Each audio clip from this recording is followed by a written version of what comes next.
بسم اللہ الرحمن الرحیم۔ دوسری بیعت عقبہ نبوت کے 13ویں سال موسم حج جون 622 عیسوی میں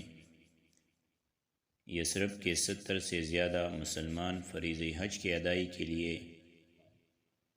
مکہ تشریف لائے۔ یہ اپنے قوم کے مشرک حاجیوں میں شامل ہو کر آئے تھے اور ابھی یثرب ہی میں تھے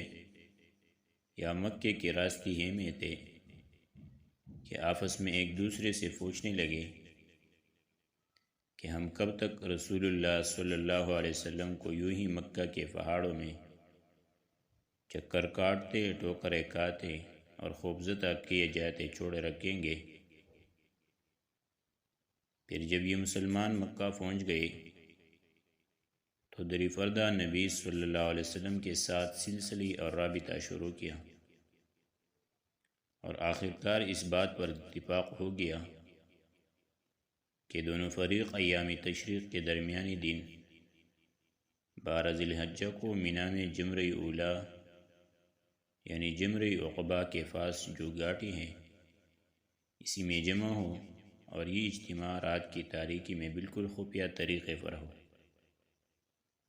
آئیے اب اس تاریخی اجتماع کے احوال انصار کے ایک قائد کی زبانی سنیں کہ یہی وہ اجتماع ہے جس نے اسلام و بت پرستی کی جنگ میں رفتاری زمانہ کا رخ موڑ دیا۔ حضرت کعب بن مالک رضی اللہ عنہ فرماتے ہیں، ہم لوگ حج کے لیے نکلے، رسول اللہ صلی اللہ علیہ وسلم سے ایام تشریق کے درمیانی روز عقبہ میں ملاقات طے ہوئی، اور بالآخر وہ رات آ گئی جس میں رسول اللہ صلی اللہ علیہ وسلم سے ملاقات طے تھی۔ ہمارے ساتھ ہمارے ایک معزز سردار عبداللہ ابن حرام بھی تھے جو ابھی اسلام نہ لائے تھے۔ ہم نے ان کو ساتھ لے لیا تھا، ورنہ ہمارے ساتھ ہمارے قوم کے جو مشرکین تھے ہم ان سے اپنا سارا معاملہ خفیہ رکھتے تھے، مگر ہم نے عبداللہ ابن حرام سے بات چیت کی اور کہا کہ اے ابو جابر، آپ ہمارے ایک معزز اور شریف سربراہ ہیں، اور ہم آپ کو آپ کی موجودہ حالت سے نکالنا چاہتے ہیں تاکہ آپ کل کلّا کو آگ کا ایندھن نہ بن جائے۔ اس کے بعد ہم نے انہیں اسلام کی دعوت دی اور بتلایا کہ آج عقبہ میں رسول اللہ صلی اللہ علیہ وسلم سے ہماری ملاقات طے ہے۔ انہوں نے اسلام قبول کر لیا اور ہمارے ساتھ عقبہ میں تشریف لے گئے اور نقیب بھی مقرر ہوئے۔ حضرت کعب رضی اللہ عنہ واقعے کی تفصیلات بیان کرتے ہوئے فرماتے ہیں، ہم لوگ حسب دستور اس رات اپنی قوم کے ہمراہ اپنے ڈیروں میں سوئے، لیکن جب تہائی رات گزر گئی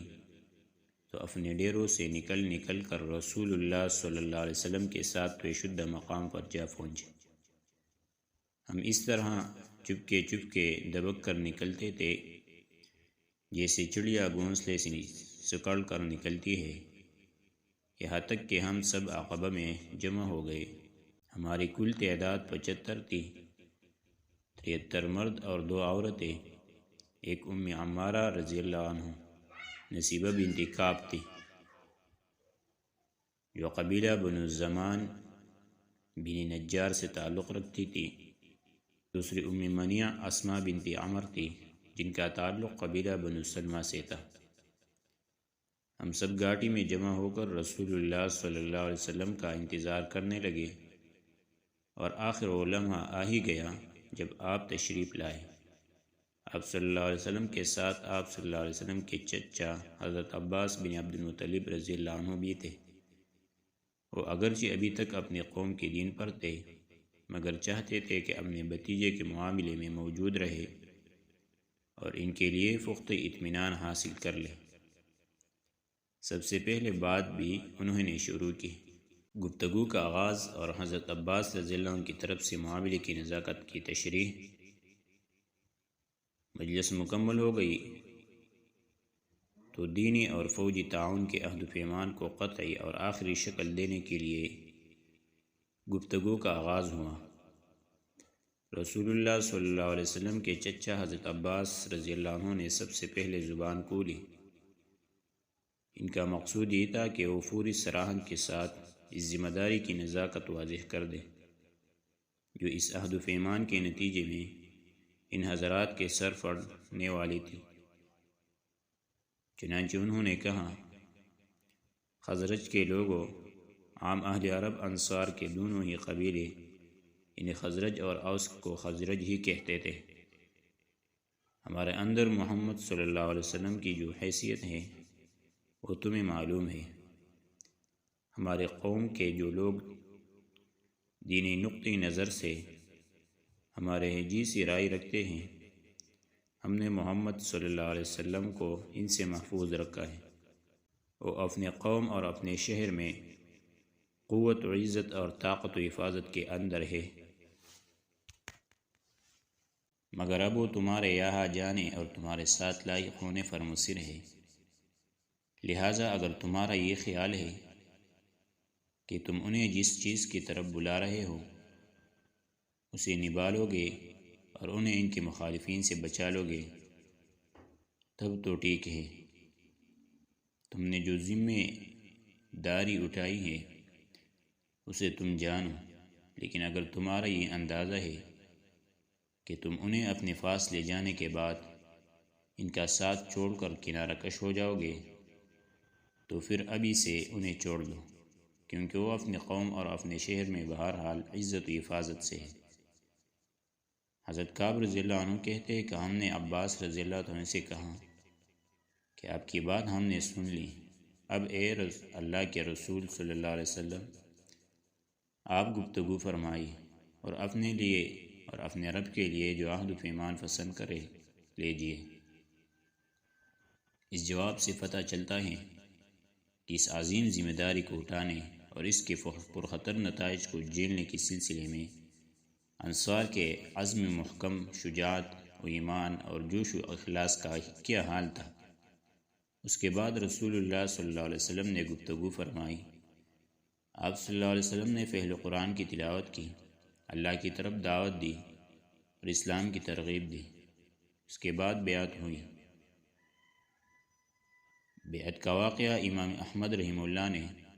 حضرت جابر رضی اللہ عنہ سے تفصیل کے ساتھ روایت کیا ہے۔ حضرت جابر رضی اللہ عنہ کا بیان ہے کہ ہم نے عرض کی کہ اللہ کے رسول صلی اللہ علیہ وسلم ہم آپ سے کس بات پر بیعت کریں؟ آپ صلی اللہ علیہ وسلم نے فرمایا، اس بات پر کہ چستی اور سستی ہر حال میں بات سنوں گے اور مانوں گے، تنگی اور خوشحالی ہر حال میں مال خرچ کروں گے، بھلائی کا حکم دوں گے اور برائی سے روکوں گے، اللہ کی راہ میں اٹھ کھڑے ہوگے اور اللہ کے معاملے میں کسی ملامت گر کی ملامت کی پرواہ نہ کرو گے، اور جب میں تمہارے پاس آ جاؤں گا تو میری مدد کرو گے، اور جس چیز سے اپنی جان اور اپنے بال بچوں کی حفاظت کرتے ہوں اس سے میری بھی حفاظت کرو گے، اس کے بدلے میں تمہارے لیے جنت ہے۔ حضرت کعب رضی اللہ عنہ کی روایت میں صرف آخری 5 دفعات کا ذکر ہے، چنانچہ اس میں کہا گیا ہے کہ رسول اللہ صلی اللہ علیہ وسلم نے قرآن کی تلاوت، اللہ کی طرف دعوت اور اسلام کی ترغیب دینے کے بعد فرمایا، میں تم سے اس بات پر بیعت لیتا ہوں کہ تم اس چیز سے میری حفاظت کرو گے جس سے اپنے بال بچوں کی حفاظت کرتے ہو۔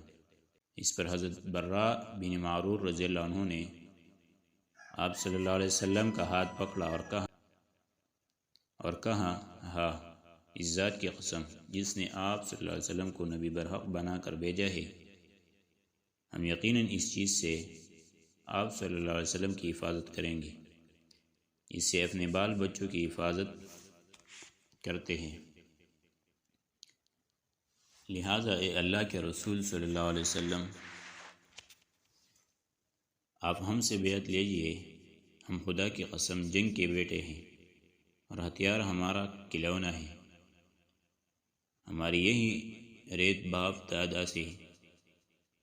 چلی آ رہی ہے، حضرت کعب رضی اللہ عنہ کہتے ہیں کہ حضرت برا رضی اللہ عنہ رسول اللہ صلی اللہ علیہ وسلم سے بات کر ہی رہے تھے کہ ابوالہیثم بن تیہان نے بات کاٹتے ہوئے کہا، اے اللہ کے رسول صلی اللہ علیہ وسلم، ہمارے اور کچھ لوگوں یعنی یہود کے درمیان عہد و پیمان کی رسیاں ہیں،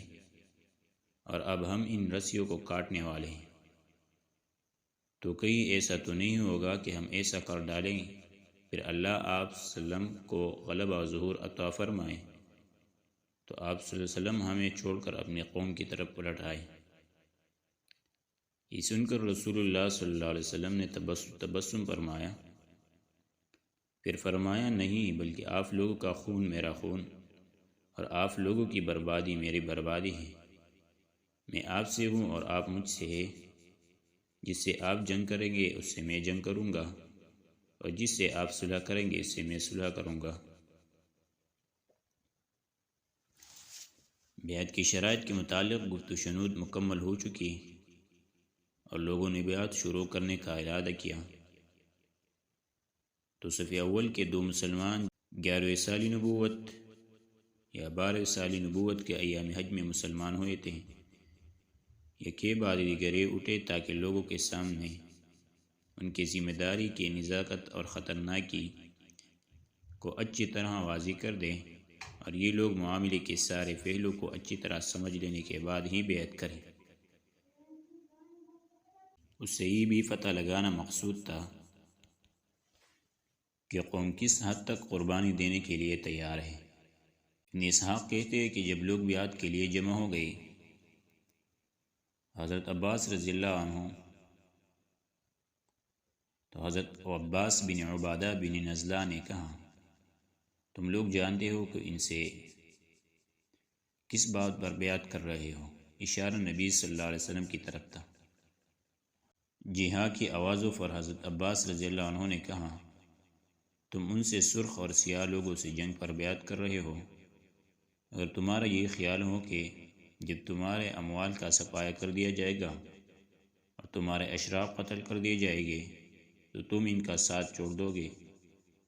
تو ابھی سے چھوڑ دو، کیونکہ اگر تم نے انہیں لے جانے کے بعد چھوڑ دیا تو یہ دنیا اور آخرت کی رسوائی ہوگی، اور اگر تمہارا یہ خیال ہے کہ تم مال کی تباہی اور اشراف کے قتل کے باوجود وہ عہد نبھاؤ گے جس کی طرف تم نے انہیں بلایا ہے، تو پھر بے شک تم انہیں لے لو، کیونکہ یہ خدا کی قسم دنیا اور آخرت کی بلائی ہے۔ اس پر سب نے بیک آواز کہا،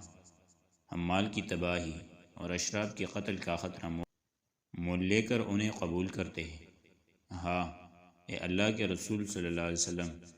ہم نے یہ عہد پورا کیا تو ہمیں اس کے عوض کیا ملے گا؟ آپ صلی اللہ علیہ وسلم نے فرمایا، جنت۔ لوگوں نے عرض کی، اپنا ہاتھ پھیلائیے۔ آپ نے ہاتھ پھیلائیے اور لوگوں نے بیعت کی۔ حضرت جابر رضی اللہ عنہ کا بیان ہے کہ اس وقت ہم بیعت کرنے اٹھے تو حضرت اسعد بن زرارہ رضی اللہ عنہ نے، جو ان 70 آدمیوں میں سب سے کم عمر تھے، آپ صلی اللہ علیہ وسلم کا ہاتھ پکڑ لیا اور بولے، اہل یثرب ذرا ٹھہر جاؤ، ہم آپ کی خدمت میں اونٹوں کے کلیجے مار کر یعنی لمبا چوڑا سفر کر کے اسے یقین کے ساتھ حاضر ہوئے ہیں، اس یقین کے ساتھ حاضر ہوئے ہیں کہ آپ صلی اللہ علیہ وسلم اللہ کے رسول ہیں۔ آج آپ صلی اللہ علیہ وسلم کو یہاں سے لے جانے کے معنی ہے سارے عرب سے دشمنی، تمہارے چیدہ سرداروں کا قتل اور تلواروں کی مار، لہٰذا اگر یہ سب کچھ برداشت کر سکتے ہوں تب تو انہیں لے چلو اور تمہارے اجر اللہ پر ہے، اگر تمہیں اپنی جان عزیز ہے تو انہیں ابھی سے چھوڑ دو، یہ اللہ کے نزدیک زیادہ قابل قبول عذر ہوگا۔ بیعت کی دفعات پہلے ہی طے ہو چکی تھی، ایک بار نزاکت کی وضاحت بھی ہو چکی تھی، اب یہ تاکید مزید ہوئی تو لوگوں نے بیک آواز کہا، اسعد بن زرارہ، اپنا ہاتھ ہٹاؤ، خدا کی قسم ہم اس بیعت کو نہ چھوڑ سکتے ہیں اور نہ توڑ سکتے ہیں۔ اس جواب سے حضرت اسد رضی اللہ عنہ کو اچھی طرح معلوم ہو گیا کہ قوم کس حد تک اس راہ میں جان دینے کے لیے تیار ہے، در حقیقت حضرت اسد بن زرارہ حضرت مصعب بن عمیر رضی اللہ عنہ کے ساتھ مل کر مدینے میں اسلام کے سب سے بڑے مبلغ تھے، اس لیے طبعی طور پر وہی ان بیعت کنندگان کے دینی سربراہ بھی تھے، اور اسی لیے سب سے پہلے انہوں نے بیعت بھی کی۔ چنانچہ ابن اسحاق کی روایت ہے کہ بنو النجار کہتے ہیں کہ ابو امامہ اسعد بن زرارہ رضی اللہ عنہ سب سے پہلے آدمی ہے جنہوں نے آپ صلی اللہ علیہ وسلم سے ہاتھ ملایا، اور اس کے بعد بیعت عامہ ہوئی۔ حضرت جابر رضی اللہ عنہ کا بیان ہے کہ ہم لوگ ایک ایک آدمی کر کے اٹھے اور آپ صلی اللہ علیہ وسلم نے ہم سے بیعت لی اور اس کے عوض جنت کی بشارت دی۔ باقی رہی دو عورتیں جو اس موقع پر حاضر تھیں تو ان کی بیعت صرف زبانی ہوئی۔ رسول اللہ صلی اللہ علیہ وسلم نے کبھی کسی اجنبی عورت سے مصافحہ نہیں کیا۔